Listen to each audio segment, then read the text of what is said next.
வித்யாசாருடைய பையன் ஹர்ஷவர்தன் கதாநாயகன் அறிமுகமாறாரு. லிங்குசாமி தான் அந்த படத்துக்கு டைரக்டரு. ஹீரோயின் வந்து ருக்மணி வசந்த். அவங்க வந்து ஹர்ஷவர்தனோட 3 வயசு பெரியவங்க. இப்படின்னு ஒரு வலைதளத்தில் நியூஸ் வந்துட்டுருக்கு. உடனே லிங்குசாமிக்கு ஃபோன் பண்ணி கேட்டேன். வயசு வித்தியாசத்தை பற்றி இல்லை, ருக்மணி வசந்த் அந்த படத்தில் நடிக்கிறாங்க. இல்லை சார், நம்முடைய படம் 2வது படம் தான். ஹர்ஷவர்தன் வந்து முதல்ல வேற ஒரு படம் நடிக்கிறார். அது வந்து ட்ரீம் வாரியர் தயாரிக்கிறாங்க. அந்த படம் முடிஞ்சதுக்கு அப்புறம் தான் நான் வந்து ஹர்ஷவர்தனை டைரக்ட் பண்ணுறதா இருக்கேன். நம்முடைய படத்துக்கு இன்னும் கதாநாயகி செலக்ட் ஆகலை சார். ஒருவேளை ட்ரீம் வாரியரில் அவங்க நடிக்க வாய்ப்பு இருக்குது அப்படின்னாரு. உடனே ட்ரீம் வாரியர் எஸ்ஆர் பிரபுக்கு ஃபோன் பண்ணேன். உங்கள் படத்தில் ருக்மணி வசந்த் தான் ஹீரோயின் நடிக்கிறான். இல்லை சார், அந்த மாதிரி எந்த ஹீரோயின் நம்ம கன்ஃபார்ம் பண்ணல. தப்பாக செய்தி வந்துட்டுருக்கு சார். நிறைய தப்பான செய்தி வருது, அது இதுவும் வருது.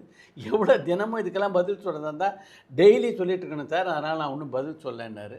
இதுதான் அந்த படத்தை பொறுத்த வரைக்கும் ரசிகர்களுக்கான ஸ்டேட்டஸு.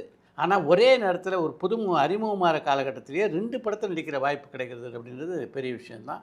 அது ஹர்ஷவர்தனுக்கு நடந்திருக்குன்னா அதுக்கு முக்கியமான காரணம் அவருடைய வீடியோலாம் சிலது வெளியாகிருக்கு. அதுக்கு கிடைச்ச வரவேற்பு தான் இந்த மாதிரி 2 ப்ராஜெக்ட் ஒரே நேரத்தில் ஆரம்பிக்கிறதுக்கு காரணமாக இருந்திருக்குன்னு நினைக்கிறேன்.